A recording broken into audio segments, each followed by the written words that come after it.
Sole proprietor has unlimited liability, right? You are an individual who's operating the business. If something goes wrong, right, in your franchise business, a customer, gets burnt by drinking your tea, they're coming to you. Like, they're coming for your assets. Yes. They're coming for your pockets. And so, that could potentially be a problem. That could be a big But the taxes, corporations have a lower tax rate than individuals. And so, we of course want folks to be successful. And so if they are running a profitable business, you could be paying more tax you will be paying more tax as an individual than as a corporation running the business. So I really do encourage business owners to consider the corporate structure because just the liability and the taxes, it really makes a difference. Welcome back. We are here for another episode of Hot Perspectives, the show where we get to unpack franchising through honest, open, and transparent conversations. I am thrilled to have my guest here today, Taisha Lewis Trotman. How did I meet Taisha? So this must have been a good year ago where I think I was doing a webinar and your hubby was on there. Yes. And he liked what I had to say about the franchising stuff. Yeah. And was like, I think you should meet Taisha. Yeah. And we met and I learned so much from you about your experience with franchising and franchise contracts and law as a legal professional. And we just hit it off. Mm-hmm. I thought, if we're going to be unpacking legal side, contract law, the only person I want on this show is Taisha. And so thank you for joining, and give the people a little introduction about who you are and your experience. Sure. Thank you for having me. It's so good to be here. I love the podcast. I think you're fantastic. So I am a corporate lawyer, founder and principal lawyer at Taisha Lewis Professional Corporation, which is a boutique corporate firm based in Toronto.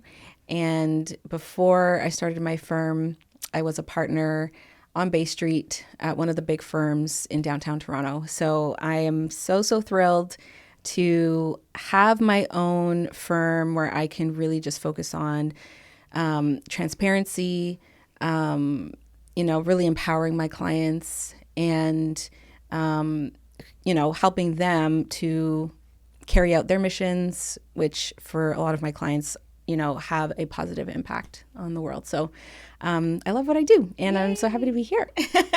Awesome. So I love that you're a fan of the podcast, which means that you probably know a little bit about how we do things. But I like to let people know we don't usually mention brands. And the reason we don't do that is because we just want to share our own personal perspectives, honestly, openly, transparently. And we leave the brands out. And we have this little baggie. Yes. And so I will shake it up. You will pick the question. Okay. I will read the question. And then we'll unpack it for about 10, 15 minutes. Sounds good. Okay. So ready for question number 1? Yes, let's do it. All right. Okay. No peeking. Okay. All right. Okay, this is a great first question. Okay. Signing a franchise agreement as an individual versus a corporation. Give us some of the pros and cons. Okay. I think this is a good question because when I meet entrepreneurs, people who are looking into franchising for the first time, they're usually getting into franchising because it's their first kind of look at a business. Mm-hmm. They want to buy into something that's kind of already built, and they don't necessarily have the understanding of, individual versus corporation. Mm-hmm. So I'm curious about your tips and your pros and cons of going with either one. Yeah.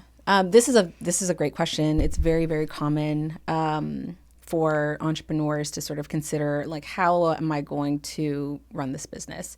So sole proprietorships are the easiest way. It's the first, the easiest way to run a business, right? You don't really need anything other than a desire to start a business, and then you can start, and they're just like some very, very minor filings from a technical perspective, but really, like, you can just start, right? With a corporation, there's a lot more involved, right? You have to create the entity. You have to create a corporation, which involves filings. You have to decide who's going to own the corporation, who's going to run the business on a day-to-day basis. And there are a whole set of laws that sort of come into effect once you've created a corporation. And so just being aware and mindful of what those obligations are, is sort of a separate consideration. Okay. However, I think this, to me, is like the most important piece of it, is the difference in liability exposure. Yes, so let's talk about liability. The sole proprietor has unlimited liability, right? You are an individual who's operating the business. If something goes wrong, right, in your franchise business, a customer, gets burnt by drinking your tea, they're coming to you. Like, they're coming for your assets. Yes. They're coming for your pockets. And so, that could potentially be a problem. Yes. That could be a big exposure. With a corporation, there's a separation, right? So the corporation's assets are its own, its liabilities are its own, and the owners and the managers are not responsible personally responsible for the corporation's liabilities. So, that could be really, important. It's very important. It's very important, especially as the business is growing and, interfacing with customers.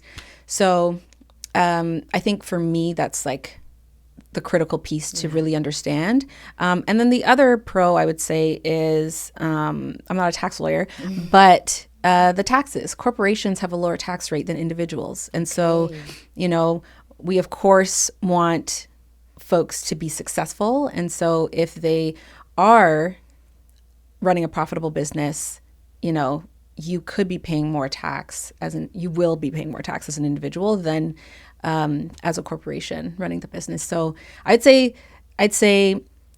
I really do encourage business owners to consider the corporate structure, because just the liability and the taxes, it really makes a difference. Yeah. I know you said the steps involved are more simple for sole proprietorship. Yes. It's a mouthful there. What about cost? Is it more expensive to incorporate? It is. Okay. It is, yeah. So with a sole proprietorship, if you are not operating under your own name, right? So if it's not like Taisha's Cookies, then you have to register the name, right? So if the name is like Delicious Smoothies Inc., then, or not Inc., because that's only for corporations, but Delicious Smoothies, then you have to register that so that the public, people know who is running the business. For corporations, there's an incorporation fee. There are, on an ongoing basis, you have to maintain and do filings with the government. If there's more than one owner, you'll want to have a shareholders agreement. So those kinds of things do tend to add more cost. But I think in the grand scheme of things, the pieces around compliance and the costs related to compliance they pale in comparison to like the output of cash if something goes wrong in your business. So I'm hearing worth the investment. It is. I do. I really do think so. I really, really do think so. And like I've seen litigation. I've seen lawsuits. I have seen when things go wrong, and it is a tougher path when it's your own personal assets on the line. So. Yeah. Absolutely. Absolutely. Yeah. Do you have a ballpark range? I know as a sole proprietor, it's probably a couple $100 to get things going versus maybe incorporating. We looking more of like in the thousands probably. Yeah. Okay. Yeah. I would say to do it right. Yes. You're when incorporating, you're looking at a few thousand. But it's also tax deductible. Right? Okay. If you like your legal fees for getting set up, anything related to supporting your business from a legal perspective, that's not like a lawsuit, is tax deductible. So, So I'm hearing a lot of benefits then to incorporate. Yeah, okay. I think, like our country is sustained by small businesses, like small and medium-sized businesses. And so the government, gives incentives to those who are running those businesses. So, there are a lot of like, tax incentives and benefits to incorporating because of the role that, entrepreneurs play in that space. So, okay. Yeah. Do you find that franchisors require incorporated businesses, or have you seen instances where a franchisee is able to sign on as a sole proprietor and still kind of run it that way? Yeah, I haven't seen it required. Okay. I've never seen that. And I have seen individuals become franchisees. Again, I don't recommend it. Yes. Because there's comes down to that liability. That liability exposure. The exposure. So, yeah. Okay. Thank you. That's a good one because I think when you're looking at entrepreneurship, you're looking at how much is this going to cost me, how much is the startup's going to cost, and you don't know what you don't know. And so that's why it's so important to talk to the people who have the experience and can explain it and break it down for you. So you're making an informed decision on, okay, this is how I want to move forward, or maybe this is something else I should consider. 100%. 100%. Great. If you enjoyed the conversation and are curious to learn more about franchising, like, follow, share, and subscribe to the channel.